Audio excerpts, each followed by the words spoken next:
Hello everyone, my name is Stefani Amanda. I'm a passionate food technologist and product developer. I had both of my bachelor and master in food technology, and I just finished my master degree like 2 years ago from Wageningen University in the Netherlands, and since then I've been working as a lecturer. I also held some responsibility as head of international office and head of faculty promotion in the university I'm working for. But like since half a year ago, I changed my career. Now I've become an entrepreneur.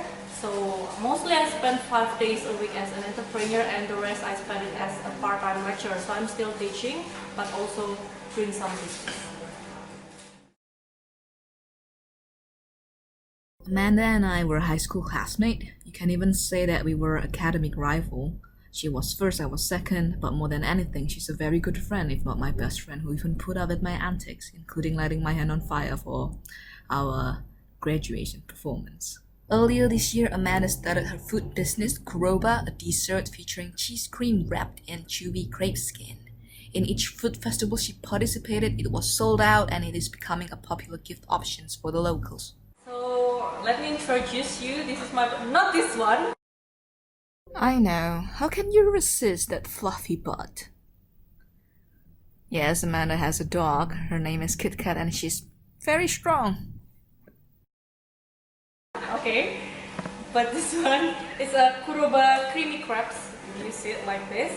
So I got this inspiration when I was having my holiday, like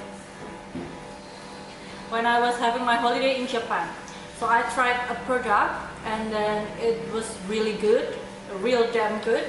And I was thinking, we don't have this in Indonesia, and I think it's kind of prospect if we bring it back to Indonesia. Okay. And then I applied my food technology knowledge in here. So once I tried the real product from Japan, I just tried to imagine what kind of ingredients it has. And then I try to make it my own here with the restricted ingredients in Indonesia, and then tweak it a little bit here and there, and then ta-da, become this product.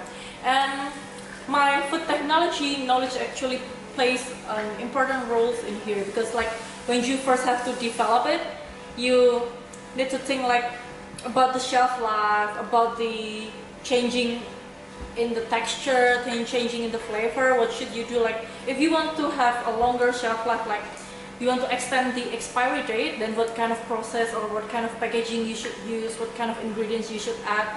But I don't want to add preservatives, so what should I do? Then I use my food technology knowledge in here.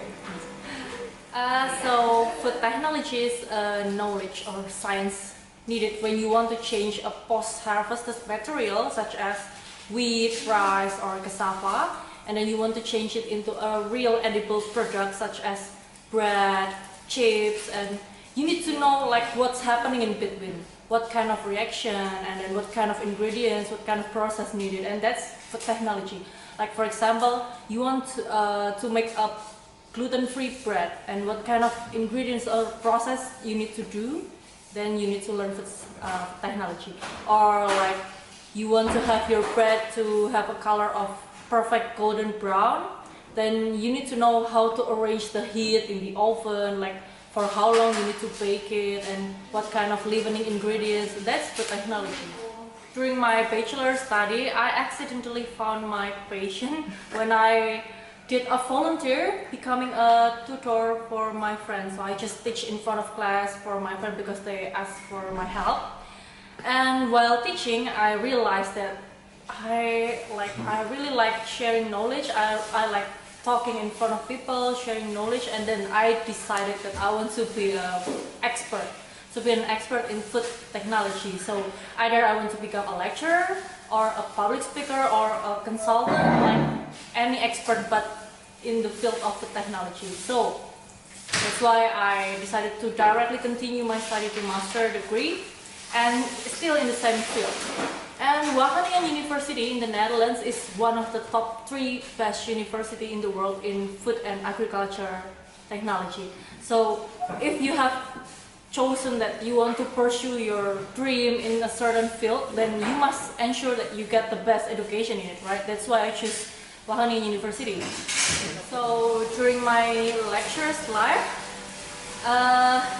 it didn't really go according to my expectations. So I like teaching, I like talking in front of the class, I like sharing knowledge, but the responsibility of a lecturer is not only teaching, it's not only researching, but you have to take care of a lot of other administrative responsibilities.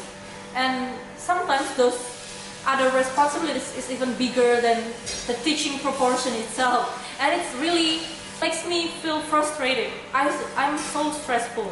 Like, this is not according to what I want. And then I decided to, okay, I need to put an end to this because it's already disturbing my health. And those stressful making me like make my health How was that?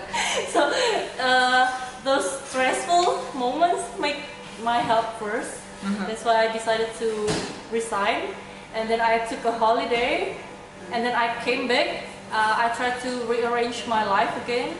And then I decided that I still like teaching, so I came back to the university and we discussed. So the dean and I discussed that I want just to be a lecturer who teaches only. I don't want to do the other stuff because I want to start something new with my life. And then the dean agreed, so now I become a part-time lecturer. And then I also start my own food business. Because I thought that if I want to be an expert, I cannot only rely on my academic experience. I have to have practical knowledge. That's why I need to practice more by developing my own product and my own business. One thing that I want to highlight for you young women, so never let any excuses to stop you from pursuing your dream. Like, be it a financial problem or traditional belief or others' expectation towards you, never let them stop you from pursuing your goal. Like, look at me, I'm a housewife, I'm now trying to conceive a baby, and then I am a lecturer, I'm also an entrepreneur, and I'm doing fine. So, as long as you believe in yourself, nothing can really stop you. Wonderful, wonderful. Fashion is actually the main key that really can boost my confidence. So whenever I have a schedule for lecturing, or whenever I have to present in front or maybe meeting a client, I always pay a good attention to my fashion, like my style, my look. Why? Because if you feel confidence, then you can gain more attention during the class, during speaking, you become more convincing. So that's a main key, like for a bright future, then pay attention to your fashion and the way you arrange yourself, so that people... The way you present yourself. Yeah, the way you present yourself.